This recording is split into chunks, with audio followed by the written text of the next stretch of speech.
كلنا عارفين إن امتحانات الثانوية العامة مش هزار، والكل بيقولك لازم تذاكر وتجيب آخرك. بس لما تيجي بقى على أرض الواقع بتلاقي نفسك بتأجل وبتهرب، والكسل بيكبس عليك كأنه سحابة سودة ماشية معاك ومغطية عليك. لو انت كده بقى يا بطل، أحب أقولك ما تقلقش خالص، مفيش أي مشكلة، لأن كلنا مرينا بنفس المرحلة اللي انت فيها دي. ومش من الغريب خالص إنك تحس بالإحباط أو التوتر، أو حتى تحس إن انت مش عارف تبدأ منين. طب الحل إيه بقى؟ الحل ببساطة يا صاحبي أكيد مش في إنك تستنى لحد آخر يوم وتبقى مضغوط. الحل يا بطل في خطة واضحة وخطوات بسيطة تساعدك تبدأ تذاكر صح، وكمان تلم المنهج كله من غير ضغط ولا كسل. في الفيديو ده بقى ان شاء الله هشارك معاك 7 خطوات عملية وسهلة، وصدقني يا صاحبي هتغير لك طريقة مذاكرتك بشكل كبير، بحيث تقدر تنظم وقتك وتركز اكتر وتحقق نتائج كويسة بجد. ولو انت فعلا بقى عاوز تنجح ومستعد تكسر الكسل اللي في دماغك ده، يلا بينا وابدأ رحلة التغيير دي معانا من دلوقتي. ولو عجبك بقى الفيديو يا بطل، ما تنساش تشترك في القناة وتفعل الجرس علشان يوصلك كل جديد يساعدك توصل لهدفك. ودلوقتي يلا بينا نبدأ ونشوف ازاي تلم المنهج قبل الامتحانات. الخطوة الأولى معانا النهاردة هي اعرف مستواك الحقيقي. بص يا صاحبي، قبل ما تمسك الكتاب وتبدأ تذاكر لازم الأول تسأل نفسك سؤال مهم: أنا واقف فين دلوقتي؟ يعني ببساطة تعرف أنت خلصت قد إيه من المنهج وفاضل لك قد إيه، وفاهم إيه ومش فاهم إيه. طب ليه الكلام ده؟ الكلام ده يا صاحبي لأن أغلب الطلبة بتقع في نفس الغلطة، يمسكوا أي درس عشوائي ويبدأوا يذاكروه من غير ما يكون عندهم خطة أو تدريب، وفي الآخر بيلاقوا نفسهم تايهين والمنهج متلخبط والمعلومات مش مترتبة والوقت عمال يجري منهم. أحب أقول لك بقى يا صاحبي إن الحل هنا بسيط جدا. هات ورقة وقلم واقعد كده على رواقة واكتب اسماء المواد كلها. يعني مثلا تحت كل ماده تكتب الدروس او الوحدات، واعمل جدول كده بسيط. مثلا ايه هي الدروس اللي انت خلصتها وفاهمها كويس، وايه هي الدروس اللي لسه ما فتحتهاش اصلا، وايه هي الدروس اللي فتحتها بس مش فاهمها او نسيتها. الخطوه دي يا بطل هتدي لك صوره كامله عن وضعك الحقيقي، وهتعرف على اساسها تبدا منين وتوزع وقتك ازاي. يعني مثلا لو لقيت انك مخلص 70% من العربي وفاهمه كويس جدا، بس فاضل لك الكيمياء كلها متاخره، يبقى الطبيعي هنا ان انت تبدا بالكيمياء وتحط وقت اكتر ليها. وخلي بالك ما تضحكش على نفسك يا صاحبي، يعني ما تكتبش انك مخلص درس وانت اساسا مش فاهمه، وخليك دايما صريح مع نفسك، لانك لو عملت كده هتبدا من المكان الصح وهتلحق كل حاجه قبل الامتحان. الجميل كمان بقى في الخطوه دي انها بتدي لك احساس بالتحكم، يعني بدل ما تحس ان انت تايه وسط المنهج هتحس ان انت ماسك الخريطه وعارف هتبدا منين وهتخلص ايه كل يوم. الخلاصه هنا يا صاحبي ان انت لازم تعرف ان اللي بيعرف نفسه كويس هو بس اللي بيقدر ينجح بكل سهوله، واللي بيجري من غير ما يبص تحت رجليه غالبا هيتكعبل في اول حاجه. الخطوه الثانيه بقى يا صاحبي هي عليك وعلى جدول الطوارئ الذكي. بص يا صاحبي، انت بعد ما خلصت اول خطوه وعرفت مستواك الحقيقي، دلوقتي جه وقت الجد. لازم تعمل لنفسك جدول طوارئ. ايوه زي ما بقول لك كده يا صاحبي، جدول طوارئ. وده لان الوقت مش في صالحك والمنهج فعلا كبير، وانت محتاج خطه تمشيك زي الصاروخ. بس قبل اي حاجه بقى خد لحظه كده بينك وبين ربنا، وادعي كده من قلبك وقول له: يا رب ساعدني ووفقني وافتح لي ابواب الفهم والتركيز. لان يا صاحبي لما تبدا من مكان صادق جواك ربنا هيسهل لك الطريق حتى لو الطريق صعب. تعال بقى نرجع لموضوع جدول الطوارئ. بص يا صاحبي، ما تقعدش تعمل جدول خيالي كانك سوبرمان. يعني ما تقولش مثلا انا هذاكر 12 ساعه في اليوم وانت اصلا بتزهق بعد ساعه ونص. خليك دايما واقعي وابدا بحاجه تمشيك من النهارده لباب اللجنه. قسم اليوم يا صاحبي لثلاث فترات: فتره صباحيه ودي هتذاكر فيها درس جديد، وفتره بعد الظهر ودي هتحل فيها اسئله على الدرس اللي انت ذاكرته الصبح، وفتره ليليه ودي للمراجعه البسيطه او الحفظ. وخلي يومك يا صاحبي دايما متنوع، يعني ما تحشرش كل ماده في يوم واحد. يعني مثلا الرياضيات والفيزياء والعربي دول خليهم في يوم، واليوم التاني الاحياء والكيمياء والدين. ولو فاضل لك مثلا 20 يوم على الامتحان او اقل، قسم المنهج على الايام دي. يعني لو عندك مثلا 10 دروس في الفيزياء هتذاكر درس كل يوم وتسيب يوم للمراجعه. وكل يوم يا صاحبي قبل ما تنام بص على الجدول واسال نفسك: يا ترى انا مشيت على الخطه دي ولا لا؟ طب لو لا هعوض امتى؟ وما تنساش يا بطل تعمل وقت للراحه والصلاه. يعني ما ينفعش تذاكر وتضغط نفسك وتنسى حق ربنا عليك، لان ربنا سبحانه وتعالى هو اللي هيديلك القوه والبركه. افتح المصحف يا صاحبي كده واقرا لك ايتين قبل ما تبدا، واستعن بالله وابدا يومك. لازم يا صاحبي تعرف ان الجدول ده مش بس ورقه، ده عهد بينك وبين نفسك وبينك وبين ربنا ان انت هتعمل اللي عليك وتسيب النتيجه على ربنا سبحانه وتعالى. الخطوه الثالثه بقى يا صاحبي هي تعلم المذاكره الصح. انت دلوقتي بعد ما عرفت مستواك وعملت الجدول جه وقت اهم مرحله وهي المذاكره الصح. لازم تعرف يا بطل ان مش اي مذاكره هتوصلك للنجاح. في مذاكره بنسبه 99% بتضيع الوقت، وفي مذاكره تانية بتوصلك لدرجه ال 99%. علشان كده يا صاحبي اول حاجه لازم تفهمها هي ان الفهم اهم من الحفظ. الحفظ. يعني قبل ما تحفظ اي حاجه افهمها الاول واسال نفسك هو ليه حصل كده، وازاي القانون ده بيشتغل، وليه الجمله دي جت في النحو بالشكل ده. انت بقى يا بطل لما تفهم فالحفظ هيبقى اسهل مليون مره. تاني حاجه بقى ما تذاكرش وانت مخنوق او زهقان. يعني لو انت حاسس بتشتت او بضغط قوم اتوضى كده وصلي لك ركعتين علشان تصفي دماغك وتشحن طاقتك من اول وجديد. تالت حاجه بقى ذاكر بتركيز مش بس بعدد الساعات. لازم تعرف يا صاحبي ان انت لو ذاكرت ساعه واحده وانت مركز فاكيد هيبقوا احسن من 3 ساعات وانت ماسك الموبايل كل شويه وقاعد تقول لنفسك انا بذاكر بس انت في الحقيقه عمال بتلف وتدور حوالين نفسك. عاوزك يا بطل تركز دايما على الاساسيات. يعني افهم الدرس واكتب بايدك النقاط المهمه وحل عليه سؤالين 3 وراجع تاني يوم بسرعه، وخلي نيتك وانت بتذاكر ان انت بتتعلم علشان تكون شخص نافع لاهلك ولنفسك ولامتك كلها. وخلي جواك دايما يقين ان انت لما تبذل جهد ربنا سبحانه وتعالى مش هيسيبه يضيع. وصدقني يا بطل لو بدات تذاكر باخلاص هتحس ان المعلومه بتدخل بسهوله كأن في باب مفتوح لعقلك وربنا منور لك الطريق. الخطوه الرابعه بقى يا صاحبي هي الاسئله اهم من الكتاب. يعني ايه الكلام ده؟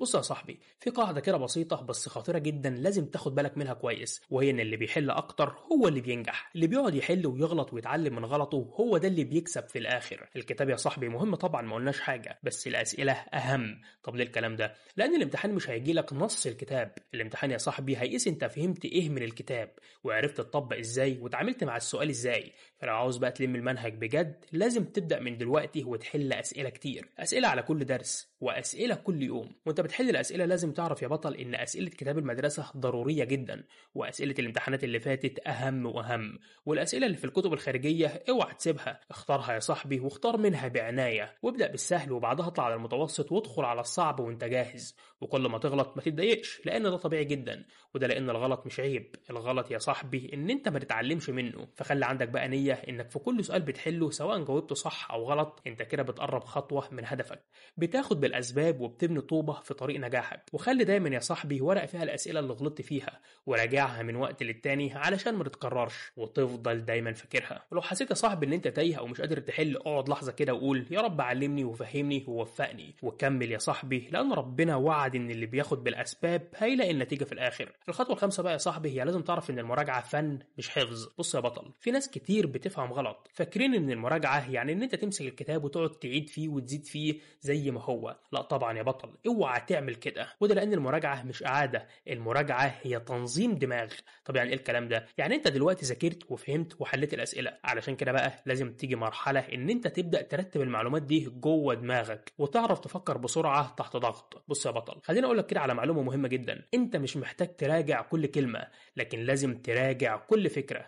التركيز في المراجعه بيكون على النقاط المهمه اللي بتتلخبط فيها والحاجات اللي انت بتنساها والاسئله اللي غلطت فيها كتير، وطبعا يا صاحبي الحاجات اللي بتيجي في الامتحانات. اعمل لنفسك ملخصات سريعه او كروت صغيره او حتى خرائط ذهنيه ترسم لك الدروس في دماغك. يعني مثلا تبص على الكارت من دول تفتكر درس كامل. لازم كمان يا صاحبي تعرف ان المراجعه مش بس ورق، لا ده انت تراجع مع اصحابك واسالهم ويسالوك، وجاوب بصوتك يا صاحبي واشرح المعلومه لحد تاني لان الشرح اكتر حاجه بتثبت المعلومه في المخ. وخلي بالك المراجعه محتاجه قلب هادي ومطمن، فكل مره تبدا فيها كده مراجعه اقعد دقيقه واقرا بسم الله الرحمن الرحيم رب اشرح لي صدري ويسر لي امري. لازم تعرف يا صاحبي ان ربنا سبحانه وتعالى دايما معاك وشايفك وكل تعبك محسوب. يعني كل ثانيه قعدت تذاكر فيها وكل ورقه كتبتها وكل سؤال حليته ربنا شايف ومش هينساه. فراجع بقى كده وانت مطمن وراجع بذكاء مش بالكميه، لان اللي بيرتب دماغه صح بيقدر ينجح حتى لو المنهج كبير والوقت قليل. الخطوه السادسه بقى يا صاحبي هي ما تذاكرش لوحدك. بص يا صاحبي في ناس كده بتفتكر ان المذاكره رحله فرديه فيقفل على نفسه الباب ويقعد بالساعات ولا يكلم حد ولا يستفيد من حد، بس الحقيقه بقى ان اللي بيذاكر مع الناس بيتعلم اكتر، وده لان احنا مش عايشين لوحدنا، احنا بنقوي بعض وبنكمل بعض وبنفهم من بعض. بص يا صاحبي جرب كده تذاكر مع صحابك او في جروب صغير مع ناس بتحب الشغل اللي بجد واسالهم ويسالوك. قول المعلومه بصوتك واسمع شرح غيرك وشوف طريقه تانية للحل. صدقني يا صاحبي كل ده يخلي المعلومه تثبت في دماغك زي المسمار.